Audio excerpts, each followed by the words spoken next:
Thank you, Commissioner, for being with us today. I will start with a quick question on the recent energy understanding with the United States. So currently, INTA Committee is assessing tariffs and reviewing the broader trade package with the new U.S. administration. In this large-scale energy purchase plan, which was announced by von der Leyen and handshake with President Trump, 600 billion euros worth of LNG. Is there already a structured commitment to deliver on this, or is it still just a political handshake and will remain as such a political stunt and nothing is following? Or there's a concrete plans for EU to implement actually this political deal as well? On the energy phase out of the Russian energy altogether, we, as you mentioned this evening, will embark on the trialogue for the gas. But could you please elaborate where Commission stands on the remaining issues when it comes to oil, petrochemicals and nuclear fuels as well? Is there already concrete legislative draft ready, and can Parliament expect submitting this draft to the Parliament for scrutiny? Could you please elaborate on the time frame? And last but not least, on the energy infrastructure altogether, what is the capacity for the EU to laying out, let's say, the new generation electricity cables? Do we have the capacity in the light of shortages on the metals and etc.? How the Commission is addressing that issue? Thank you. Do I have 2 hours to answer? Good questions, but also big questions. I'll be as brief as I can and as concise as I can. So on the US deal, obviously we don't, you know this very well, so I'm not being polemic. I'm just saying obviously the EU doesn't as such buy the energy, goes without saying. And I know you know, I'm just stating the obvious.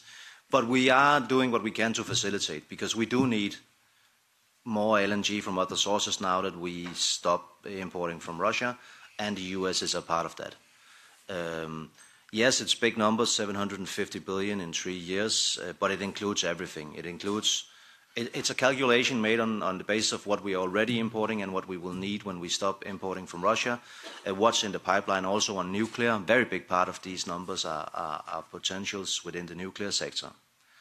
And I've met several times with Secretary Wright to talk about what kinds of barriers are there and see how we can, on both sides of the Atlantic, how we can make that work, and that will continue. On repower and our determination to get rid of our dependency on Russia, it's true that we do not include nuclear yet.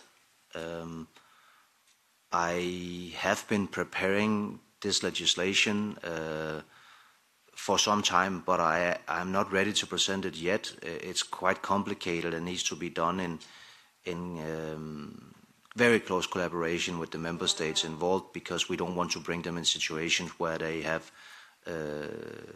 lack of security of supply. But it is in the pipeline, and I will put it forward. And on oil, it is actually included also in our proposal that the 2 countries that have derogations from the sanctions that are still importing oil, they also need to make a plan for how to phase this out.